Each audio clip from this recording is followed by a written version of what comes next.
अमूर्त पूजेची फुलं, स्वामी माधवानंद यांच्या पुस्तकातील अंश आता ऐकूया. अभिवाचन केले सुनील शिनखेडे यांनी. वंदे गुरूणां चरणारविंदे संदर्शित स्वात्मसुखावबोधे जनस्य जांगुलिकायमाने संसार हालाहल मोह शांतये. भक्तीचा जीव. अनेक प्रकारांनी आणि अनेक साधनांनी माणूस मन देवाशी जोडायचा प्रयत्न करत असतो.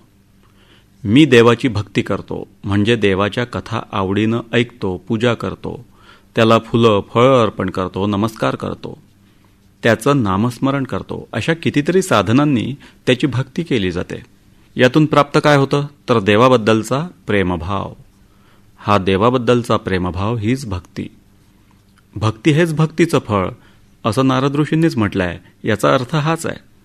प्रथम देव आहे अशी जाणीव असणं म्हणजे भाव आणि त्याच्याबद्दलची प्रेमभावना मिळून भक्ती होते. आपलं अस्तित्व देवाच्या अस्तित्वात विलीन होणं म्हणजे योग. याचं माध्यम जेव्हा प्रेमभाव असतो तेव्हा तो भक्तियोग होतो.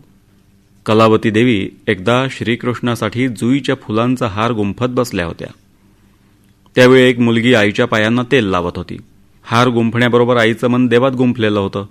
ते त्यात एवढं विलीन होऊन गेलं होतं की हार पूर्ण झाल्यावर त्या सेविकेला कलावती देवी म्हणाल्या, तू इथेच पायांना तेल लावत बस, मी कृष्णाला हार घालून येते.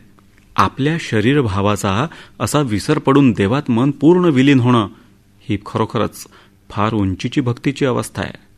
आपण फुलं वाहताना तरी ईश्वर स्मरणात राहावं आणि देवाच्या प्रतिमेला नव्हे तर देवालाच फुल अर्पण करतोय, देवालाच उदबत्ती ओवाळतोय, देवालाच नमस्कार करतोय हा शुद्ध भाव धरावा. कृतीबरोबर हा भाव असला तर भक्ती होते, नाहीतर ते एक यांत्रिक कर्मकांड होतं. खरं फूल आणि प्लॅस्टिकचं फूल यात जिवंतपणा असणं आणि नसणं एवढाच फरक असतो. तो फरक देवभावासह केलेली भक्ती, साधना आणि कोरड्या कर्मकांडात असतो. म्हणूनच म्हटलंय भाव हा भक्तीचा जीव आहे.